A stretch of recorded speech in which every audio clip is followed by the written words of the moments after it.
music business is peaks and valleys, and I'm well documented in saying if you make music your mistress, you've got to accept the mood swings, because it's up and down.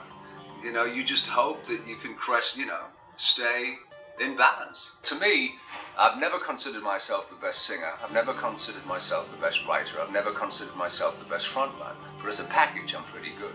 One of the problems we face nowadays is people not caring, and nobody cares as much as the people who create the music. You don't let the machine use you, you use the technology. I'm a total control freak. I'm looking after my son, my wife, you know, my family, and my arse. It's very decadent, because everyone was trying to live what we did in the 70s over a period of years. They were trying to do over a period of months. And there was a lot of casualties, I think, there, predominantly the music.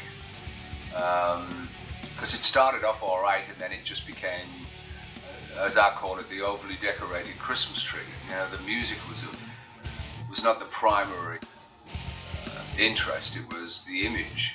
And that was perpetrated by MTV blossoming into this monster that ultimately became out of control. So yeah, you know, the focus to me should always be on the music, and then in the 80s, that was compromised. The most creative thing I found was booze, cognac, scotch. I'm old school. That was my thing. And there was a 1% Yorkshire common sense. I'm not saying that I didn't indulge, because I certainly overindulged and had my share of this, that and the other, but none of it really conduces to being creative.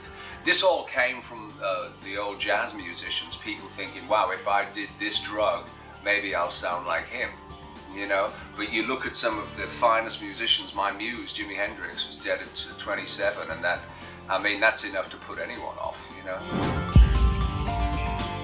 This is the funny thing, you've got to remember that fashion, or whatever, one of the things that was nice the other night was meeting these young guys who were very respectful and nice, and telling me that I was an influence or an inspiration to them. That was really nice, because normally the next generation is the ones who throw bricks at, you know, their previous generation. They have to try to diminish them in order to elevate themselves.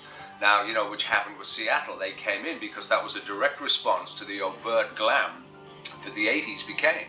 You know, but they're now quite as ridiculous as we were in the 80s with those shorts and goatees. You know, it's like, oh yeah, I can't wait to grow up and wear shorts. You know, it's those kind of things. You've got to be really careful what you say, you know, because it just comes back to bite you in the bollock. The 4 songs are an appetizer for a new studio record for next year, tentatively titled Good to Be Bad. More naughtiness from Mrs. Coverdale's little boy. Mature naughtiness, you know, but I'm still inspired by me loins, as anybody will tell you, and why not? A lot of people I've been talking to are going, oh, thank God it sounds like Whitesnake. What did he expect? Fucking 9 Inch Nails?